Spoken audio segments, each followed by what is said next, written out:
So today, I want to give you a brief insight on the Kambaramayanam. As you all know, Kamban lived in the 12th century.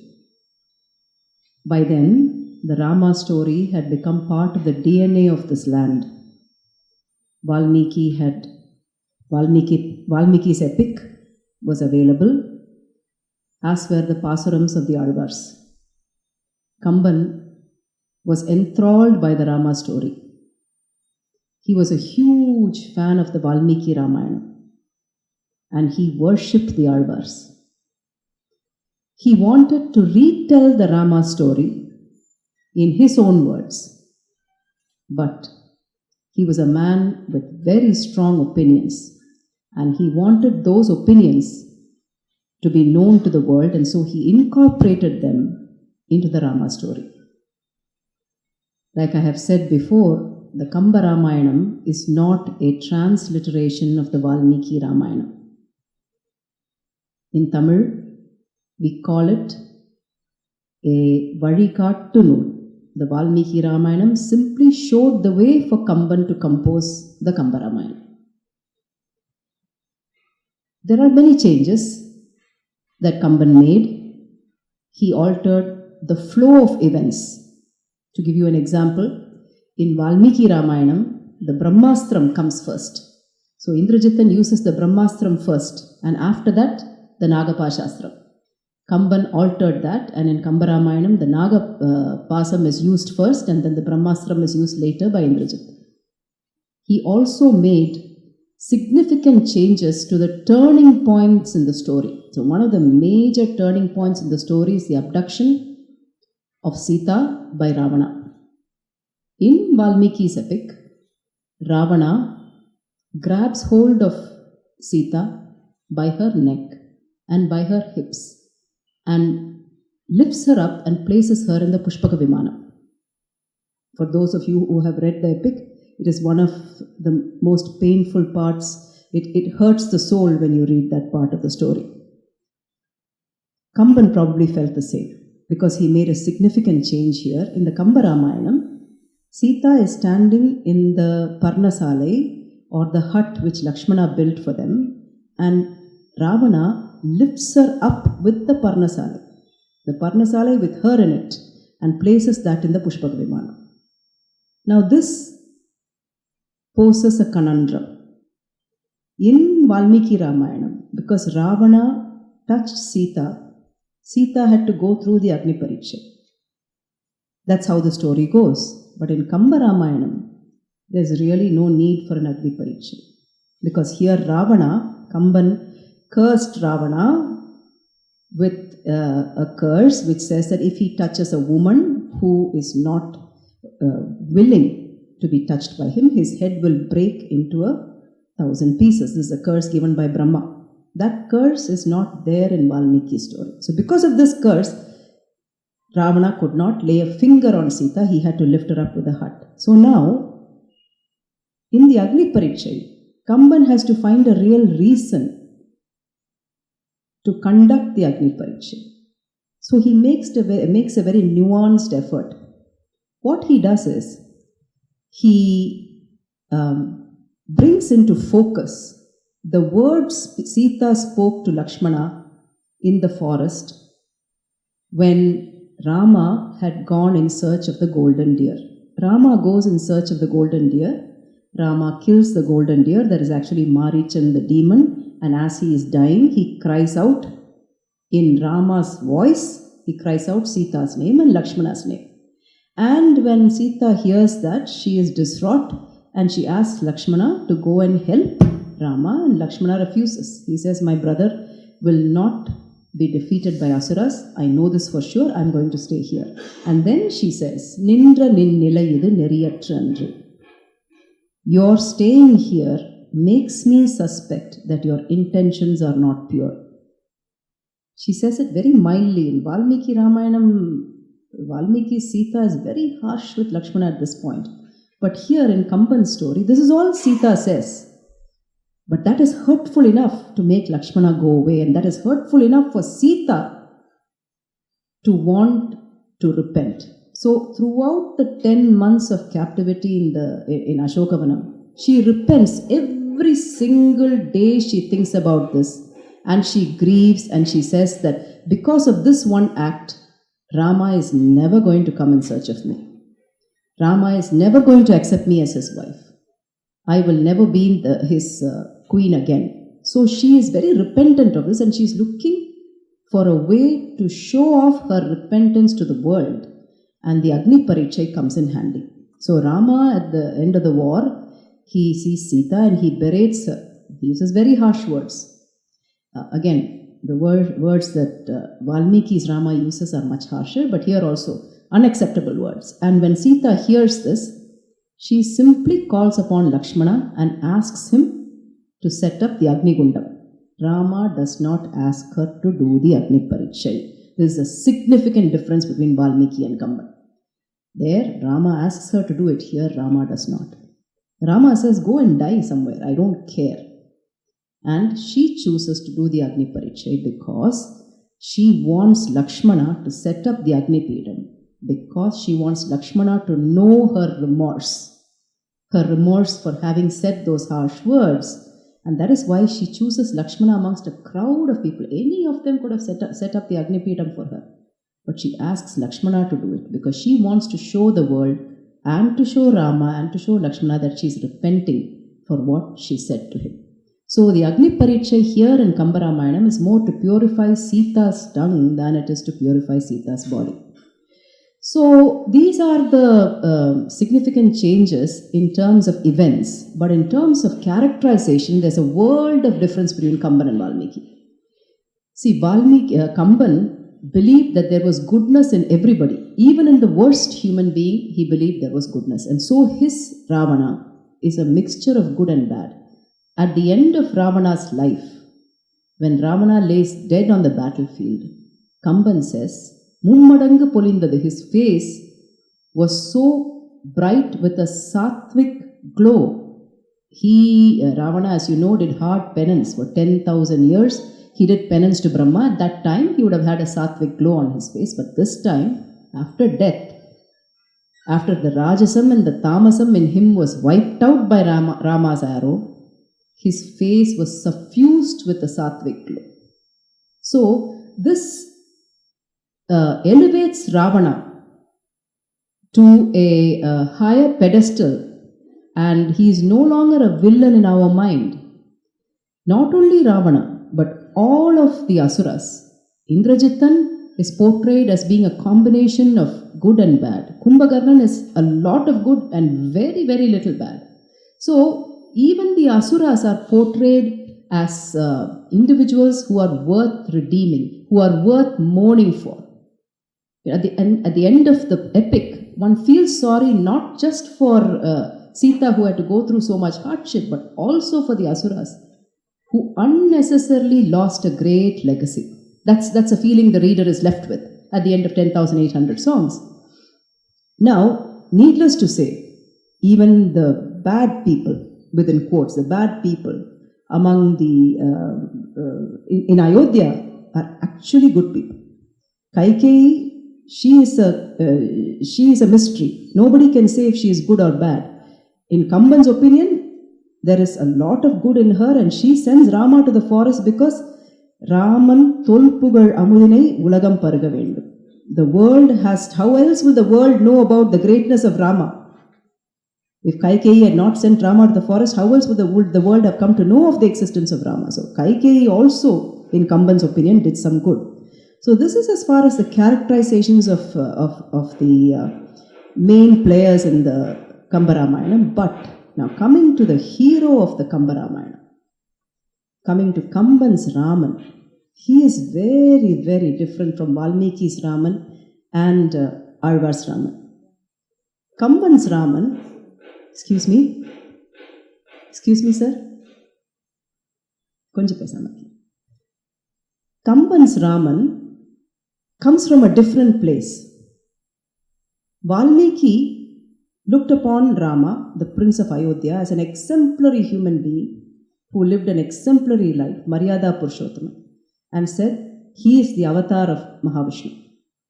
The Alvars very clearly said, Mahavishnu came down to this earth to live as Rama, and that is one of the Dasavatarams. Kamban was of the opinion that Raman did not belong to just one sect of people. Raman was not the avataram of a god who was worshipped by one sect of the people. Raman was the avataram of the universal God, the one supreme being, the Paramburul. And so, in his very first song, the Kadavul Vaalthu Padal of the Kambaramayanam, he makes that a generic prayer song which is acceptable to everyone, no matter what caste, what creed, what race, what religion. As long as they believe in God, this prayer song will be acceptable to them. உலகம் யாவையும் தாமுளவாக்கலும் நிலைபெறுத்தலும் நீக்கலும் நீங்களா அழகிலா விளையாட்டுடையான் அவர் தலைவர் அன்னவர்க்கே சரண் நாங்கள். He doesn't use the word God. He says தலைவர். He says தலைவர், and he says that this தலைவர் does the work of creation, preservation and destruction so easily as if it were child's play. So this தலைவர் is immediately placed above the Trinity of gods. The Trinity of gods have their role in the cosmos. Brahma creates, Vishnu preserves, Shiva destroys. But by saying that this Talaivar does all of those jobs, he is placed above the Trinity of the gods. So he is the one supreme being. And Kamban says, to him we surrender. Choice of words must be noted very carefully. We surrender. The word we implies that this prayer song is acceptable to anybody as long as they believe in God. It is not specific to to any religion or any one God. And the word we is also all-inclusive. By saying that all of us surrender to this one God, Kamban reinforces the importance of Sharanagati. Sharanagati is the first step on the journey to moksha. And Kamban, in his generosity, includes all of us in that Sharanagati and makes us take the first step in the journey towards moksha. So everybody who opens the epic and reads that first song has already taken the first step in the journey towards moksha. So now, having said that this is a very generic Paramburul who has come to this earth as Rama, the storyline, so this is just like a movie. So in a movie you have a storyline which traces the life of the hero and a storyline which traces the life of the villain, and then the two storylines meet at one point, and in the background there is music. So this prayer song is like the soundtrack, the original soundtrack, and every now and then Kamban will halt the storyline to highlight the soundtrack. So having said that this Paramburul is a creator, preserver, destroyer, he now brings that, incorporates that into the story and points out Rama and says, he is Paramburul. வான் நின்று இடிந்து வரம்பு இகந்த மாபூதத்தின் வைப்பு எங்கும் ஊனும் உயிரும் உணர்வும் போல் உள்ளும் புறனும் உளனென்ப கூனும் சிறிய கோத்தாயும் கொடுமை இழைப்ப காணும் கடலும் துறந்து இமையோர் இடுக்கண் தீர்த்த கழல் வேந்து. His main goal was to alleviate the sorrow of the Devas. He came for that very purpose because they were grieving and they called upon him, he came. So what does that say to us? This Paramburul is not far away. He is not in some secret hidden place, way out of our reach. If you call, he will come. And what is the nature of this Paramburul? The Panjabhudangal pervade everything in the universe. The earth, fire, water, sky and air is part of our body also. So the Panjabhudangal, just like it pervades all of creation, he pervades all of creation. Unum, uyirum, unarvum. He is in all of it. And this universal God came down to earth. He had to suffer the indignity of being cheated by Kuni and being banished to the forest by Kaikeyi. But Kol Turand, he gave up his kingdom, went to the forest and then crossed the ocean and alleviated the sorrow of the Devas by killing Ravana. So immediately this Paramburul comes very close to us and we are tempted to reach up to him for any kind of help we may need. This is reinforced, the same principle is reinforced every now and then in the middle of the story. Much later in the Yuddha Kandam, this is the what I told you just now is the Kadavul Vaalthu Padal of the Ayodhya Kandam. Much later in the Sundara Kandam, Hanuman stands in Ravana's presence, in Ravana's palace, and he tells Ravana, do you know who you are opposing? Moolamum naduvum ஈரும் இல்லதோர் மும்மைத்தாய காலமும் கணக்கும் நீத்த காரணன் கைவில் ஏந்தி சூலமும் திகிரி சங்கும் கரகமும் துறந்து தொல்லை யாலமும் மலரும் வெள்ளிப் பொறுப்பும் விட்டு அயோத்தியை வந்தார். மூலமும் நடுவும் ஈரும் இல்லதோர் மும்மைத்தாய காலமும் கணக்கும் நீத்த காரணன். The one without the beginning, middle or end. He stands apart from time. He is not bound by time. He is the creator. How can the creation bind the creator? He stands apart from it. And now he has come to earth bearing a bow and arrow. He now resides in Ayodhya, but he has left behind the Kamandalam in Satyalokam, where he resided as Brahma. He has left behind the conch and the discus in the Tirupparkadal, where he lived as Lord Vishnu. He has left behind the Shulam in Kailasam, where he lived as Lord Shiva. So here again, Rama is the one universal God. And then he goes on to show his very godly attributes, which at the same time it makes Rama Nadayil Nindruyar Nayagan. That is, he stands tall amongst all men, Kamban says, and one of the features that makes him stand tall is his love. Kamban does something strange. He brings out the characterization of Rama through the words of his enemies. Rama had two main protagonists in the epic. One was Vali and the other was Ravana. So Vali is about to go and fight with Sugriva. Sugriva has called out Vali for battle. Vali is about to go and fight with Sugriva, and he's stopped by his wife Tare. She says, don't go and battle Sugriva. Sugriva has somebody to help him now. I heard the prince of Ayodhya is here.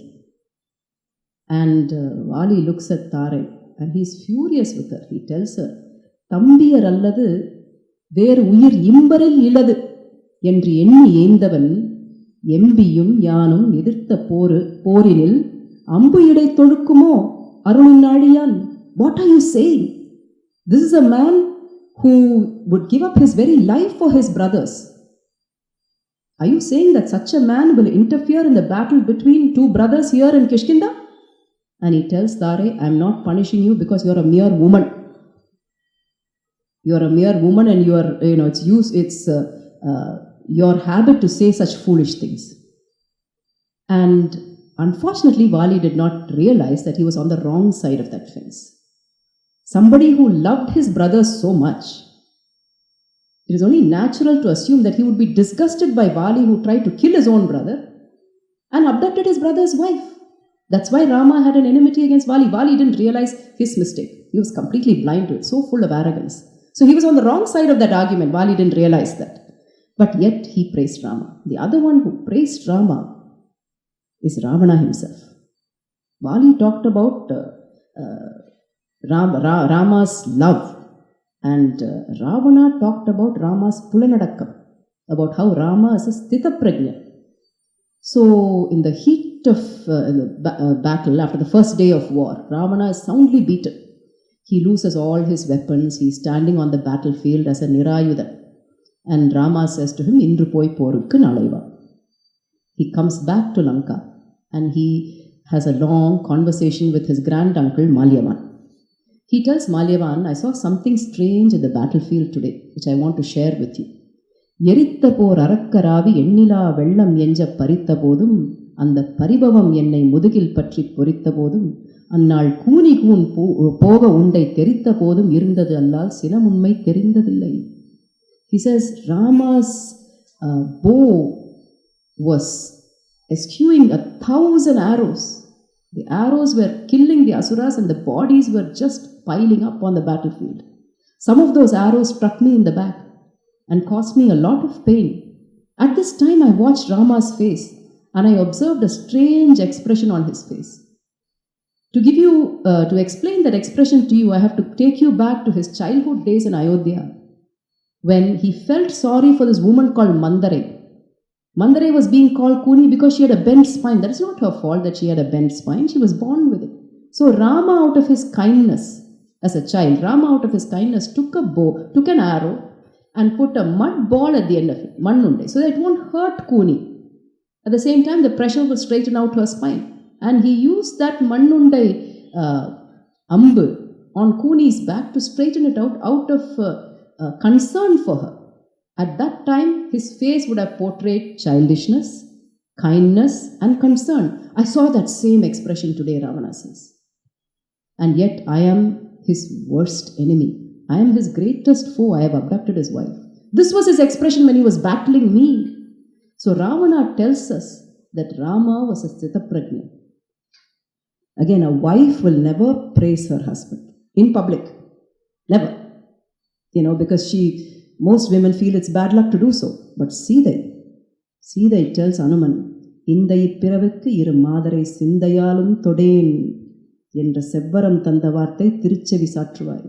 Rama has given me his word that he will not touch another woman in this birth with his thoughts. That again is an example of Rama's Pulanadaka.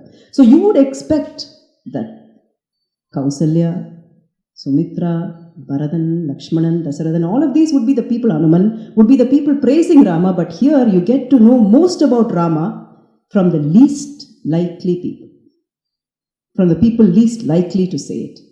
And then there is a very important aspect of Rama where Kamban suddenly removes his form from our mind. He wipes out the image of Rama, and in that place he puts the image of Dharma. And I think this is what Mahatma Gandhi followed throughout his life. I have read some of his books where he says that, to me, Rama is the epitome of Dharma.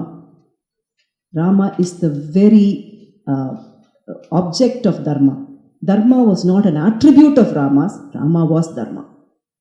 So, along these lines, Hanuman tells Ravanan about this aspect of Rama. He says, Aram thalai nirutti veda aral surandu arainda neethi thiram therinde ulagam pona senneri selitti தீயோர் இகந்து உகநூறி Thakore இடர்துரைத்து ஏக ஈண்டு பிறந்தனன் தன் பொற்பாதம் ஏத்துவார் பிறப்பறுப்பான். He has come here to destroy the evil and redeem the good. He is Dharma. That is the job of Dharma. That is Dharma. Dharma is the great equalizer. And that is Rama. And again, Vibhishana comes to see Rama at the time of Saranagati. And the moment he sees Rama, he is puzzled. He's at a loss for words. He is not able to describe Rama. Because he doesn't see a human form there. He sees the form of Dharma. And he's confused by it initially. He says, Veeranai nokki angam menmayir silirpa kannir vaara nenju urugi sengan anjana malai andru agil கார்முகில் கமலம் பூத்தது அன்று இவன் கண்ணன் கொலாம் ஆரருள் சுரக்கும் நீதி அறநிறம் கரிதோ என்றான். He looks at Rama and he says, is this an Anjana Malai, a mountain made of kajal with red eyes? No, it doesn't look like it. Is it a dark rain cloud studded with lotuses? What a beautiful expression. A dark rain cloud studded with lotuses, because Rama looks like that. He is dark-skinned with red eyes and red fingernails and red toes. Is this what I see? He says, no. Even Kannan Kolam, for sure he is dark. Ararul Surakkum Nidi Araniram Karido is the color of Dharma, black. Because black is usually associated with evil. And here I see that the color of Dharma is black. Araniram Karido. So here Rama is seen as Dharma itself. There is no human form. Rama is Dharma itself. Now, having shown Rama's attributes, Kamban doesn't forget that he is a Manudan. At the end of the day, he is a human being. Unless he obeys the laws of human nature, he cannot defeat Ravana. That is the curse for Ravana, that he will be killed by a human being. So Raman has to live as a human being. He should be bound by the laws of the humankind, and he must live within the constraints of those laws. And there are occasions when Raman, like any of us, becomes furious. Anger is very much part of human nature. In Tamil they say it's a uyir gunam. It cannot be eliminated until you die. You can control it, but you cannot eliminate it. So Raman has fits of temper, shows his fits of temper when the need arises. That is called Jitakrodham, but sometimes it exceeds the boundaries and limits of what is acceptable. For instance, when Sita is abducted by Ravana, Raman is grieving, mourning, extremely sad, and he is looking for her along with Lakshmana, and they come upon Jadayu, who is bleeding to death because Ravana has cut off his wings. It's a twin blow for Rama. His wife has been abducted, and he is going to lose a man who was like a father to him.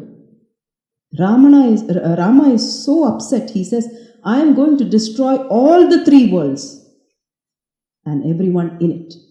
Can you imagine the universal God, his wrath, saying that he's going to destroy all the three worlds and everyone in it? At that time, Jadayu, who is taking his last breaths, says to Rama, Rama, whose fault is this that you are in this situation? Vambu idai kongai vanji vanathidai tamiyal vaiga kombu idai maanin pin poi kulappadi கூட்டிக்கொண்டு அம்பு இடை செங்கண் ஐயன் நீர் ஆயும் காலை உம்பிழை என்பது அல்லால் உலகம் செய்பிழையும் உண்டோ. He says, வம்பு இடை கொங்கை வஞ்சி வனத்திடை Tamil வைக. You had a beautiful woman living with you in the forest. You should have protected her. கொம்பு இடை மானின் பின் போய் குலப்படி கூட்டிக்கொண்டீர். Who asked you to go after that golden deer? Both of you. And because of that, you brought disgrace to the solar dynasty. அம்பு இடை செங்கண் வரிகள் செங்கண் ஐயன் நீர். Why do you have the bow and arrow in your hand? It was for protection of this woman. அம்பு இடை வரிகள் செங்கண் ஐயன் நீர் ஆயும் காலை. If you think about it, உம்பிழை என்பது அல்லால் உலகம் செய் பிழையும் உண்டோ. This is your fault and you are blaming the world for it. So you see Jadayu parenting Rama, and it makes Rama so vulnerable and evokes all sorts of tender emotions in the reader. And there is another part which is even worse, where Indrajit, in the presence of Hanuman, almost towards the end of the war, in the presence of Hanuman, cuts off the head of a woman, a Rakshasa woman, who looks like Sita. He makes her look like Sita and cuts off her. And Hanuman is the only one in the entire epic who calls Sita Amma. And it is the Sri Lankan version of Amma. Amme, Amme, he says. And he sobs and he comes to Rama and says, Sita has been killed. At that time, Rama is ready to kill himself. And it is Lakshmana who makes Rama stand up and tells him, do your duty. Finish off these Rakshasas. It doesn't matter. You came here to finish them off. Now do your duty. By then, Vibhishana goes into the Ashokavanam disguised as a bee, and he sees that Sita is very much alive and comes and tells Rama this news. So, you see moments where even God loses his focus because God is now living as a mere man. And finally, the Vali episode. This is where Rama is at his most vulnerable. Hanuman plays a great part in this. Hanuman tells Rama everything about Vali's power, Vali's devotion to Lord Shiva, all the boons that Vali has got from Lord Shiva. But Hanuman fails to tell Rama that Vali has prior knowledge of Rama, that Vali venerates Rama, that Vali thinks Rama is is the greatest human being, that Vali has so much admiration for Rama. So, when you admire someone so much and that person kills you, how would you feel? So in the angst of that moment, Vali argues with Rama and says that, and also Vali has a lot of ahangaram in him. He fails to accept that this was his fault. So he argues with Rama, and at the end of that, Vali's final question is, Rama, you say that I am an evolved creature, that I am equivalent to any human being you know, because I am talking about the rules of Dharma. If I am an evolved creature, equal to any human being you know, then why did you kill me like an animal from in hiding? Why did you not come and fight with me face to face? Or sit and talk with me? Find a solution. Why did you kill me from in hiding? And at that point, Rama is not able to answer and he hangs his head. This is where Rama accepts that maybe the Vali Vadai was my fault. And later on he tells Hanuman this. Sugrivan is about to be crowned as a king of Kishkinda. And Raman asks Lakshmanan to go and do the honors. Hanuman says, why don't you come into the city of Kishkinda? Why are you staying here in the forest? And Rama says, no. I have lost Illaram, my wife. Because of that, I have lost the dharma of a householder. And now I have killed the king of a very prosperous nation. And so, again, I have lost the moral authority and right to be associated with dharma, and so I have to do penance. And I have to stay here in the forest and do penance. Let Lakshmana go and do the coronation of Sugriva. And I very strongly believe it is the Vali episode that gave Rama the strength to look upon Ravana on day one of the war and say, Indru poi porukku nalaiva. Because the Vali episode made him reevaluate himself. His principle of dharma made him reevaluate himself, made him have a hard... This is what we need to do as human beings. Every now and then we have to have a hard look at ourselves and see are we going on the right path. And Rama did a course correction, and as a result of that, he was able to say, Indru poi porukku nalaiva, to his worst enemy. If he had killed him that day, at that moment, Sita would have been reclaimed 10 days earlier, 10 days less of agony for her. But he didn't do it. So, you see that Kamban's Raman is Paramburul himself. But he comes down to earth and is very much a human being like any one of us. Battles with the same situations or similar situations that we would. And he shows us the way to do that battle in a just and dharmic fashion. So Kamban's Raman, while he is Paramburul, a person to be venerated, he is also an example for every one of us. I will end by saying, quoting Sugrivan, who says, Veru ula kuduvayellam manudam vendradamma. He says there are many groups in the Ramayana story, you know that. There are the Vanaras, there are the Asuras, the Devas, and then the Manudar. And Sugrivan says, Manudam has won because Rama has come as a Manudam, not as a Vanara, not as a Devan, he has come as a Manudam. So the Manudam has won, and that victory is entirely because of Rama, and that is why Kamban named his epic Ramavadaram. It is not Kambaramayanam, it is Ramavadaram. And Kamban's opinion of whose avataram that Rama is very clear. That his Rama was an avataram of the one supreme God. Thank you very much for giving me this opportunity, and I look forward to seeing you.